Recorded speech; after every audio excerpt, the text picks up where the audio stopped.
Olá, galerinha do sexto ano, estamos aqui para mais uma aula online. Professor Eduardo com vocês e eu espero que vocês estejam bem, eu espero que vocês estejam com saúde e vamos começar a nossa aula de hoje.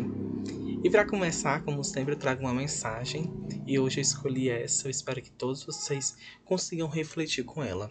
Tudo passa, tenha calma. No lugar da ferida, se refaz a carne. No lugar da dor, se refaz o amor. No lugar da perda, se refaz a esperança. E pela espera que se refaz um coração. Tudo passa. Quando a gente se aquieta, tudo se refaz quando a gente acredita. Então vamos acreditar que vamos passar por esse problema que estamos passando, por essa pandemia que estamos passando, e que logo logo estejamos juntos, estejamos próximos, nos abraçando e tendo a nossa aula presencial. Eu espero que todos estejam bem, como eu já falei antes, e muita saúde para todos nós. Amém. Então, gente, para iniciar nossa aula de hoje, a gente vai fazer a correção das atividades da aula passada. Lembrando que na aula passada vocês fizeram um desenho, então eu vou corrigir de forma online, avaliando por um e vendo qual foi os mitos que vocês escolheram para aquela produção. Temos a continuação do capítulo 4, onde ele vai falar sobre os heróis dos tempos atuais. Quem são esses heróis? São mitológicos? São pessoas? Será que eles fazem parte de algum universo? E para casa, levamos para vocês a página 60 e 61. Então, vamos lá, né? Na mitologia, uma coisa que a gente vê que é presente na maioria delas é que eles fazem feitos sobrenaturais. São pessoas que têm muita força, pessoas que seguram raios, pessoas que têm cabelo de cobra. E aí a gente vai passeando por várias mitologias. A gente já viu que a gente tem a mitologia e a gente tem os heróis que participam dessas mitologias, que são filhos dos deuses, né? E aí o que é que eles têm, né? Eles têm uma coisa que é muito interessante, que eles transitam entre o mundo dos deuses e dos humanos, esses deuses, né? Por exemplo, aí do lado a gente tem Zeus. Zeus, ele pode ter tido, segundo a lenda, ele tem vários tipos de filhos com terrestres, que são os semideuses, que a gente também já conversou um pouquinho sobre isso. E vários mitologias grega, nórdica, romana, enfim, diversas se transformaram em HQs. O que são os HQs? São as histórias em quadrinho. Lembra quando a gente falou sobre o Manifesto das Artes e uma dessas artes era o HQ? Então, ele está presente também. Então, a gente consegue observar alguns seres mitológicos que estão dentro desses HQs, ou que são inspiração, ou que são filhos dessas mitologias, né? Por exemplo, a gente tem aqui do lado, que vocês podem observar, o Thor, né? Que é esse que possui o martelo e que ele tem essas asinhas na cabeça. Então, o Thor, ele é filho de Odin. Aqui do lado a gente tem o Seiya. Alguém já viu essa história do Seiya? Cavaleiros do Zodíaco? Pois bem, o Seiya, como diversas outras HQs também, ele possui uma diversidade de deuses que estão contidos na sua história. No HQ do Cavaleiro do Zodíaco, você consegue observar vários deuses. Na verdade, ele luta contra alguns deuses que querem dominar a Terra. E ele tenta salvar sempre a Atena, que no caso é o personagem Saori Kito. Então, continuando. Mas o que é o HQ?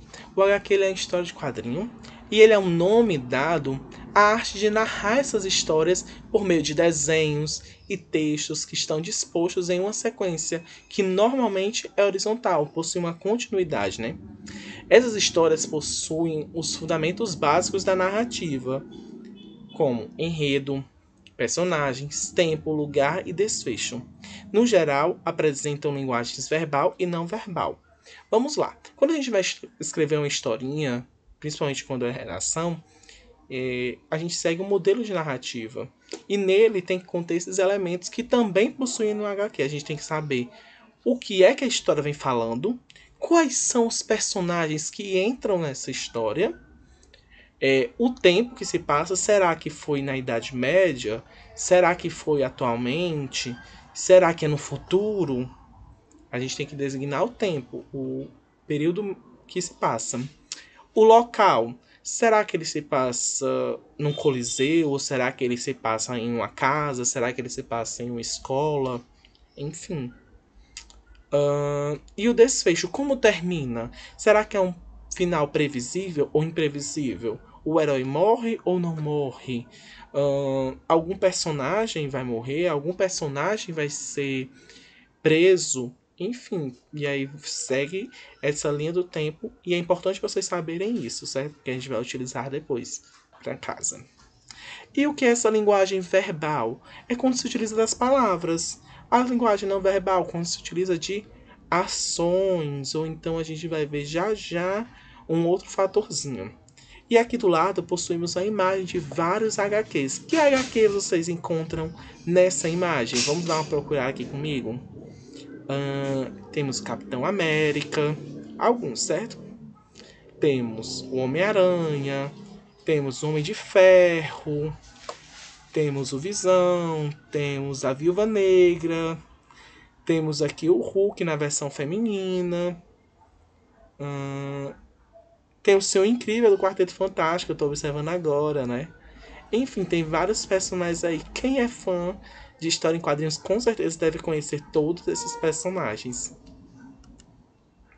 Então, gente, dentro dos HQs tem uma coisa que é muito interessante, que são os balões. E o que são esses balões?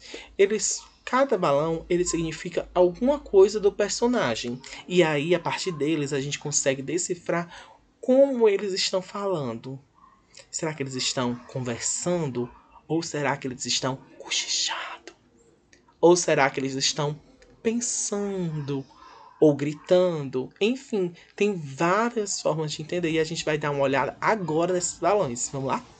O primeiro fala o seguinte: quando se possui um balão todo fechadinho, dessa forma que está aí, com uma forma circular, né, a gente encontra a fala do personagem. Eles estão conversando. Quando tem esse pontilhado, ele já traz o quê? Uma forma de bochicho. Eles estão fofocando, ou então algo que outra pessoa que está próxima não queira escutar. Quando você possui vários pontinhos e essa nuvenzinha é como se fosse um pensamento do personagem aqui no terceiro quadrinho. No quarto, a gente observa pontilhar, é bem forte, como se fosse triângulos nas pontas desse balão. Então, ele significa um grito, algo desesperador. Quando uma pessoa ou mais falam ao mesmo tempo, ele possui, que é uma fala só, ele possui um balão que ele é compartilhado. Quando o personagem tem alguma ideia, geralmente aparece aquela lâmpadazinha. Em alguns desenhos até ela acende, não é isso? Quando o personagem está com dúvida, põe aquele ponto de interrogação. Às vezes ele nem pergunta, não faz a pergunta, ele só fica no pensamento que está com dúvida. Ou se ele está admirado com algo, vem o ponto de exclamação. Quando o personagem não consegue se expressar, ele tem dúvida de como ele pode se expressar, aparecem esses três pontinhos. Ou quando o personagem está chorando, que ele não está bem, ele aparece esse quarto quadrinho que está aí embaixo, que é como se fosse uma nuvem com várias lágrimas descendo. Quando o personagem ele está cantando, aparecem geralmente as notas musicais. Às vezes nem é necessário ele estar dentro dos balões, ele pode vir solto.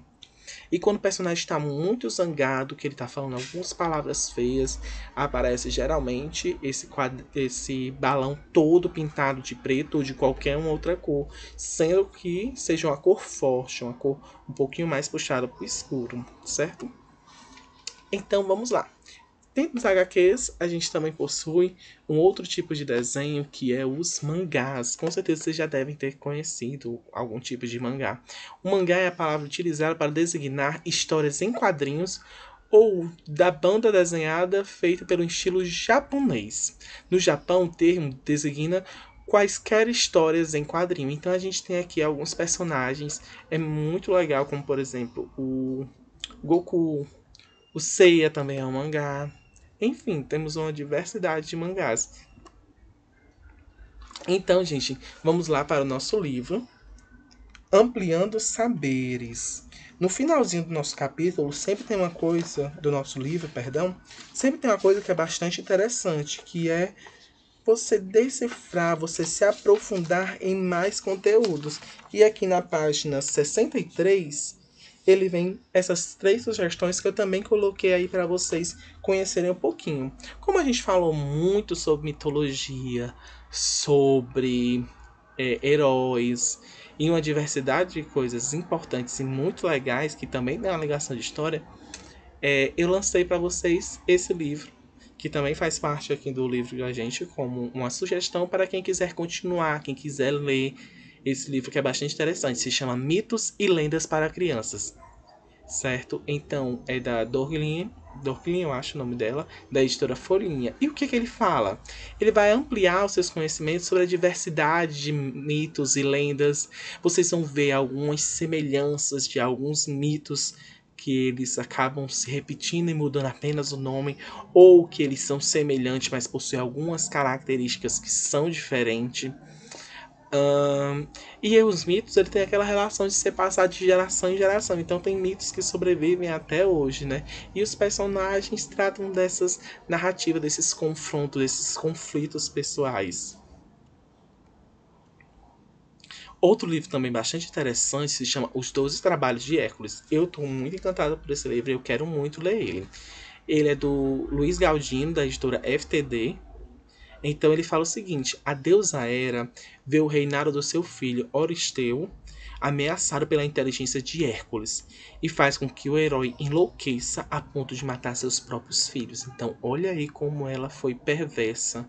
Os deuses eles tinham muito essa questão de poder, fazer qualquer coisa para estar no poder.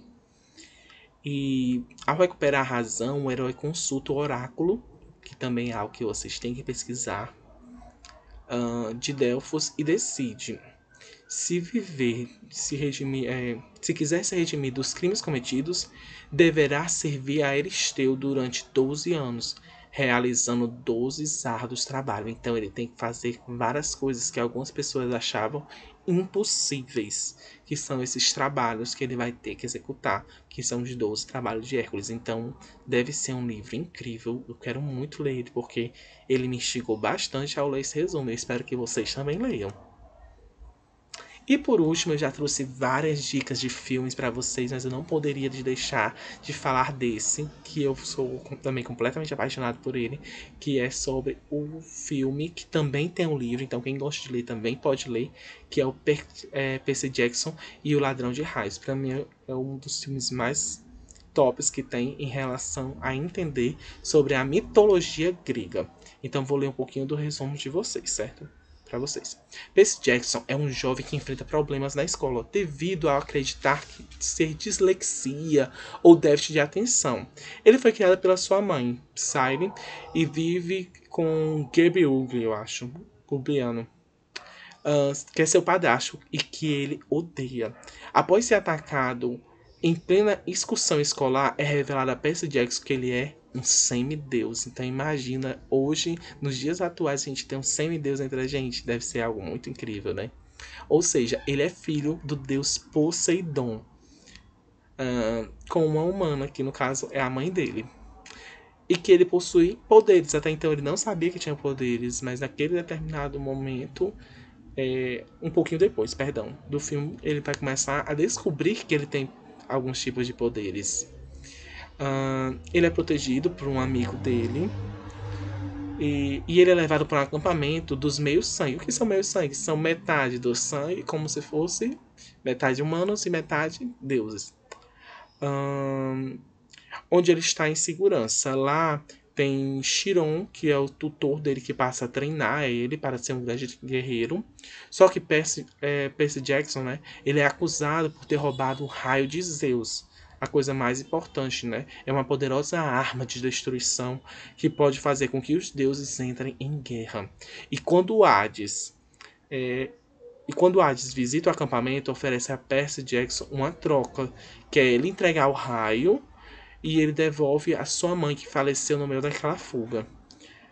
Então ele parte para o mundo inferior, onde ele vive onde lá tem Hades e Perséfone, que também faz parte da cultura grega, né, da mitologia grega, e ele vai lá e tenta salvar a mãe dele. Então, tem mais coisas que acontecem. Isso é só um pequeno resumo. Ele se apaixona, tem cenas de ação, tem muito sobre mitologia, vocês vão encontrar vários deuses, então é algo muito legal, muito genial e eu espero que vocês assistam também. É uma ótima dica para você assistir nessa quarentena. E quem já assistiu, assistir novamente, né? Então, gente, finalizamos por aqui a nossa aula de hoje. Ficam aí com a hora da atividade, que é a página 60 e 61. A página 60, ela vai pedir para você fazer um pouquinho sobre quais heróis que você conhece e quais suas características, esses heróis que a gente falou em relação à mitologia grega, certo? Mitologia grega, mitologia romana, nórdica. Quais desses personagens você já viu em algum desenho? Quais são as características principais deles?